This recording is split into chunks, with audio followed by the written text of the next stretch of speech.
Hey, all my Leo friends, welcome to my YouTube channel. My name is Teri Hunter.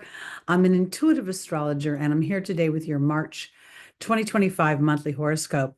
These horoscopes are based on whole sign Western astrology. So when I'm talking about Leo, I'm referring to Leo rising as the first house and dictating the landscape of the chart. This is also applicable to Leo sun and Leo moon, but the house structure will not be the same. If you don't know your rising sign, you'll want to go to any one of the free birth calculators on the internet. You just need your exact time and location to determine that information. When I refer to a day and a time, it's based on the Pacific time zone, so please adjust for your location. This month, I feel like I say this every month, so I'm going to own it. We are in such accelerated times. We have chosen as souls to come into this earth plane at this time to be part of an awareness of our co-creation. And through that awareness, there is great power and influence. So we are starting to see the planets align to support that. And the outer planets are moving from, or are starting the process of moving from earth and water into air and fire. Pluto led the charge, going from Capricorn earth into Aquarius air. Now we're going to see Neptune, who has been in its rulership for the last 14 plus years, and for the first time in 164 years, move into fire, into Aries. We're going to get a feel for that. And then a little later in the year, Uranus will move into Gemini. So things are going to start moving very quickly. And one of the things that's going to happen is we're going to recognize that our thoughts and our words and our literal speech is part of the bridge between conception and manifestation. And all of this is going to also bring in an awareness of the soul's intention for this lifetime and a stronger desire to live that to its fullest. So that's really what's starting. So we're going to have our eclipse seasons. We're going to see Mercury and Venus retrograde from Aries into Pisces. So there's this concentration of these two dynamics. The Pisces energy being translucent, invisible, fluid, the point where the physical reconnects to the cosmic consciousness. And then the Aries energy, where the cosmic consciousness comes back into this dense physical to hone its skills. And the skills are of awareness and of creation. So for you, Aries is the ninth house and Pisces is the transformational eighth house. So when we're looking at the eighth house, we're looking at normally a scorpionic energy. We're looking at, traditionally on a mundane level, other people's money, sex, taxes, death, rebirth, the occult. But on a soul's level, all of those mundane dynamics are lived out through the psychological imprint with which we make our decisions and our beliefs. So then we add this Piscean energy as a layer where we're looking to seek and to live out our soul's intention. And then we're moving into that ninth house of expansion with Aries, expansion of the self, new beliefs and new opportunities. So this is how I see the summary of the month. Let's look at this. Let's look at the chart.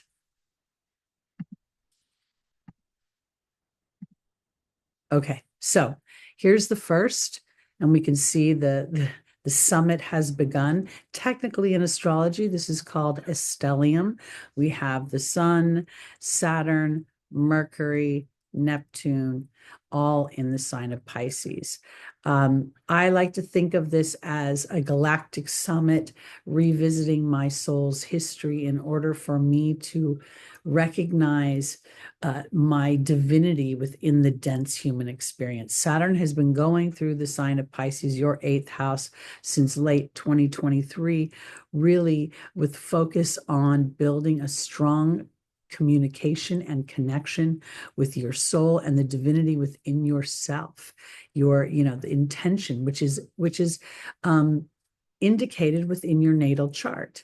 Now we see Mercury is in a conversation with the North Node being an emotional karmic point that we're stretching to experience. Again, layered with this awareness of my soul within the dense and darkness of the human experience. There is an element of Pisces, and as Pisces, as your eighth house, they can feel very dark. The eighth house is traditionally where criminal behavior lives, where the kind of sex that is hidden and not accepted by human structure and social graces, or whatever the word is. So what we're looking at is a lot of your eighth house is full of a psychological imprint about how other people will perceive you, your leadership. And as you reconcile that and move into that ninth house of Aries, you're individualizing yourself. You're literally taking the Sagittarian energy of not only expansion and wealth, but of higher education. But this is the higher education of living the soul's truth through the physical self. And that's taking you into a whole new realm. So this is the beginning of the month. Now, Venus is here she's preparing to retrograde. She's stationed. She's going to move retrograde on the 2nd, and then Mercury is going to move into Aries on the 3rd, which is where I'm going. I've done a separate video on the Mercury and Venus retrograde. I did it together because they're traveling together through the whole time. And I think I want to refer you to that. But here now you'll know what the house structure is. The focus is in on your transformation, your abundance and money, and your willingness to go into new territory through your belief system and through trusting your expansion as you assert yourself in a loving, brave way. We see Mercury is at the 0 degree of Aries, which is always the beginning of the world access. It's that co-creation at its very purest impetus, that literally the beginning of life. So here now, as Mercury moves in, if we're going to feel this beginning of life as it relates to Venus in her detriment in your ninth house of moving into foreign territory of beliefs. Now we're talking about my self-worth. We're talking about my skills. We're talking about the assertion of my skills. We're talking about how, when the lion roars, is that roar because it's, owning the pride, or is it rebelling in some way because the pride has not acknowledged? And when I say the pride, that's what a group of lions is called, in case you didn't know. So I think this is an important day because this is the beginning of a new thought about the self, but it is commingled with the divine, with where I've escaped, and having this feeling of really intention of wanting to do that. There's also this weird random, it's not technically a kite by orb, but you can see that Uranus and Pluto are making sextiles to this group. And then we can see that they are also making trines to the South Node. So I feel like on a kind of a blurry level, there's an opportunity to take advantage of the awarenesses that come through right now and not expect them to have come through at any other time. That this is the perfect time to have these epiphanies, these awarenesses, because they offer you you might not have been ready to accept them. And I think the reason I say that also is because when Leo gets an idea about something, it wants to move forward very quickly. Now we have Jupiter making a square to the sun. And this could be where you're feeling like this weird, the Gemini energy is your 11th house of hopes and dreams. And again, of the cosmic consciousness of moving into the future. So that might feel like it's squaring the ego right now, during this particular time. And at the same time, the recognition that everything moves, the universe puts things together in the most divine way. So what you see from the earth plane is not necessarily what is possible when we come through spirit. And that's your ultimate transformation throughout this springtime. Okay, that was a lot of talk for the first 3 days of the month. Let's go to the 11th, where we're going to see Mercury and Venus come together in a conjunction, with Venus retrograde and Mercury coming direct. These two are going to dance around each other for the next month, if not a little bit longer. And this is all about, my skills, my money, the partnerships I have, my female friends, potentially my sisters, because Venus rules women and Mercury rules siblings. There's a lot going on with Saturn, as Saturn is dancing around the sun, or the sun is dancing around Saturn, I should say.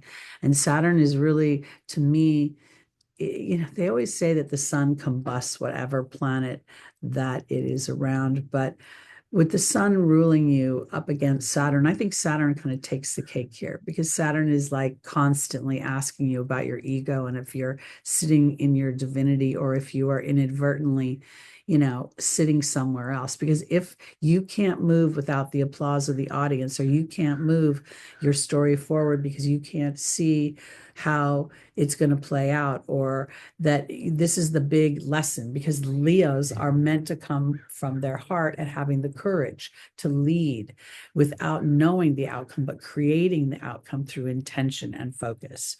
So this is going to be this is a life theme for you, and it's going to be accentuated over these next couple of months.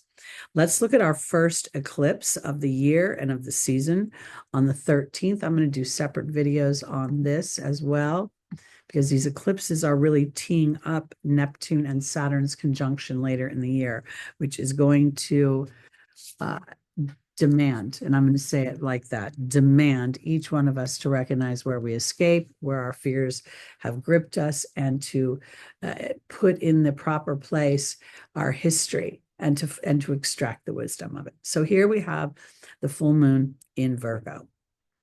Total lunar eclipse conjunct Saturn. The sun is shining its light on the moon, and the moon is conjunct the south node in Virgo. This is going to illuminate something about being a perfectionist, something about being overly critical.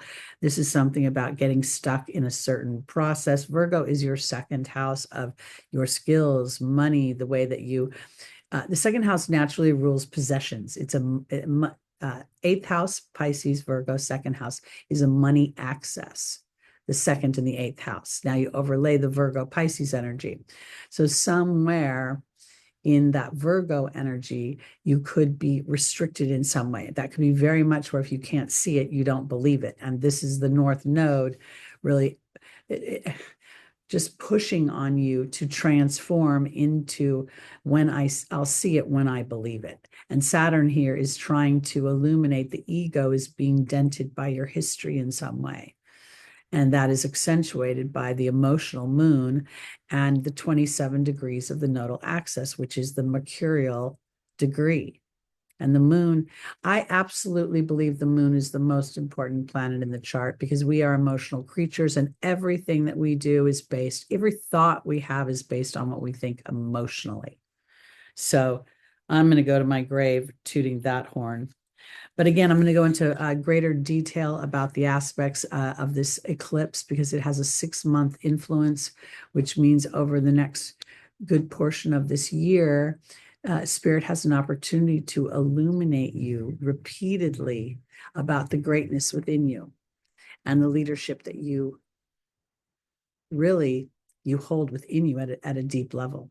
And as you surrender to that leadership, because the leadership isn't about other people, it's about how you lead yourself, your thoughts, your emotions, your spiritual body, and your whole transformation to the next great thing that you want to experience comes in that 8th and 9th house during this time. Pisces, Aries. All right, so now we'll see on the 15th, Mercury will retrograde from Aries. Now, Venus is going to get to head back into her domicile, but what we're going to see is that Venus and Mercury really don't get very far from each other. So there's constant conversation about literally everyday life, about how we want to enjoy it, how it has in some ways been, because Venus has this element of history as well, because she naturally rules Taurus, and Taurus rules the history that shapes your self-worth. So again, these conversations feel repeated, but the awareness of these conversations and the the actions you take as a result of the awareness, the bravery you display, is where the soul reveals itself and the wisdom, is implemented, and the life becomes much more enjoyable and much more fluid. That's a word I want to use. Things start to really flow. On the 19th, we'll see the sun conjunct Neptune before it enters Aries on the 20th. On the 22nd, let me go back to 12 o'clock. We're going to see a conjunction with the sun and Venus and Neptune. I would even put Mercury in here. It's just 4 degrees away. So again, here's this continued summit. It's like the Geneva Convention in the stars. Really, the whole point of all of this is to prepare us for our true galactic entry into a community that is more than what we see on this earth. And there's a lot more colors and shapes and sizes. And the things we're experiencing now are, again, not only to prepare us on a physical level, but to encourage us on a soul level to trust our authentic selves. And if you think about that on a deep level, that authentic self has nothing to do with your bones, your muscles, or your brains. It has everything to do with the soul that comes through those muscles, those bones, and those brains. Okay, and then we go into a conjunction with the sun and Mercury on the 24th. Now, if I'm repeating myself, I apologize, because I do a lot of videos in a row. But again, whenever the sun is conjunct a planet within a few degrees, they say that the sun combusts it. It literally outshines the planet. And here, the challenge with the sun being your ruling planet is, does your ego that tells you that, but this is what's always happened, this is what I've always experienced, does this eclipse what your mind is telling you as it urges you to move into the future, as it urges you to move into territories that you have been desiring, but on some level have been co-creating challenges towards? Because that's what all of this is about, is transcending those dark challenges within and potentially without, meaning your own psychological imprint and the obstacles that get created as a result of that imprint. Again, we're an attracting universe, so we're co-creating with everybody all the time. So this is a pretty big conjunction here for me, because we also see that Venus is in and this isn't going to last very long, but Venus is in an exact sextile to the moon right now, and Pluto is over here having a positive conversation supporting that transformation. And this is in your 7th house of partnerships, but it's the house of peace and harmony and cooperation. And as we recognize that that house is naturally ruled by Venus, and Venus, interestingly enough, for me, I have to remember this when I talk about her, has no moon. So I think this also makes her ravenous for partnerships, to feel things at a deep level, because it's like something she's chasing. Mercury is so busy floating around the sun so quickly. I can see why Mercury having no moons doesn't really affect Mercury as much as it does Venus, because Venus is in between. I believe Venus is in between, isn't it Venus, Mars, Earth? And so she's like in between this non-committal kind of Mercury energy and then this very passionate Mars energy, who does have moons. And there's a part of her that wants to feel that fire. I hope I didn't go too off for you there. Okay, let's move on. Venus is going to re-enter her exaltation on the 27th. So this, to me, retrograde or not, feels good. She's literally sitting down with Neptune, revisiting all their dreams at the Leo degree, the 29th degree, the master degree of Leo energy, which is of leadership and courage through the heart, through passion, through entertainment and fun, because the human structure has made this earth plane a dutiful Saturnian dynamic, when truth be told, the Zodiac infers that it should be fun and playful, because the leader of the Zodiac is not Saturn, it's the sun. both literally and metaphorically. Okay, now on the 29th, we're going to have a new moon in Aries. Let me go to 3:57 a.m. Again, these are Pacific times.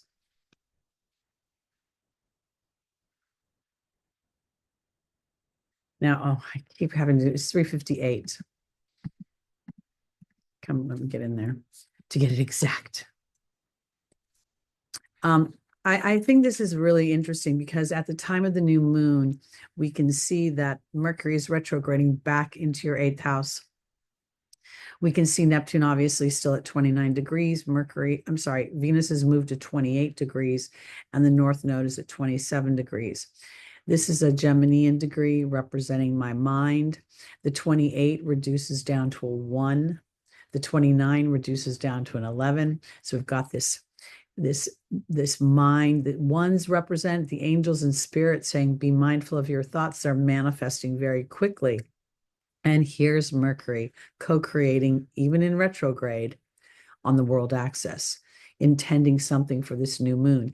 And at this 9th degree, I think this new moon in Aries is about moving the self into a place that's more authentic, not just the fire and brimstone and destruction of the Aries warrior, but of the peaceful warrior, the hero energy, the brave energy, the gladiator, you know? So this is going to be a very powerful opportunity. Now, at the same time as this new moon, we see a square going on between Chiron, the wound of self, and Mars, the ruler of the house of the new moon. The Cancer energy for you, Leo, is your 12th house of the hidden, the unconscious, the house of self troubles. So this could be an opportunity for you to look at, am I willing to nurture myself in ways? Because when you look at the Leo energy as the performer, as the comedian, as the child, there's a lot of focus on the outside. The child needs the parents to tend to it and care for it. The comedian needs the laughter of the audience, as does the performer, who needs the applause. So here, this is now kind of compelling the Leo energy to love thyself, take care of thyself, be brave in my own emotions and my own self-nurturing as I transform the wound, even though it's not easy, into the gift. And that is ultimately what Chiron offers, is the most amazing long-term spiritual healing, balancing gift. Okay, now let's go to the 30th. I'm going to go back to 12 p.m. And Neptune will enter the world axis of Aries for the first time again since 1862, and will not re-enter its domicile. Well, it will retrograde back into Pisces, but it won't be back in the house for another 100 and I believe it's 64 years, 65, depending on retrogrades. So we are going to get this feeling. Now we've got Pluto that's pretty much settled into Aquarius. This is being, again, your 7th house of harmony, peace, partnerships, cooperation, the future, innovation. And now we're feeling Neptune moving into the house of self, sort of asking, how will you take this new information and how will you transform that? Will you marry your soul with your personality and take advantage of the opportunities that come therefore? This is really going to be such an interesting time because Saturn is in no short order going to, after the retrogrades are over, is going to join Neptune. And then for months, they are going to travel back and forth together. And, again, this is not just any cusp. It's the world axis cusp of co-creation. And here, we're teeing up a recalibration of our history to extract the wisdom to divine the tool that then leads us more authentically to the truth of what we want to experience and to be and to offer as our legacy here on the planet. And that legacy being our love and our vibration. So that's it for March. I mean, that's it. There's so much. There's so much. I just kind of touched the surface here. Please join me, Leos, on Wednesday afternoons from 4 to 6 p.m. Pacific time, where I answer your questions specifically. I do tarot card readings. You put your question in the chat, and those that donate with the super chat or super thanks move to the top of the line. Also, I am live on Sunday mornings at 11 a.m. Pacific time. That's where we look at the transits ahead and we do a quick little spread for everyone. So I hope you can join me there. Please like, please subscribe, please share, and have a beautiful March. I'll see you in April if I don't see you sooner. Bye-bye.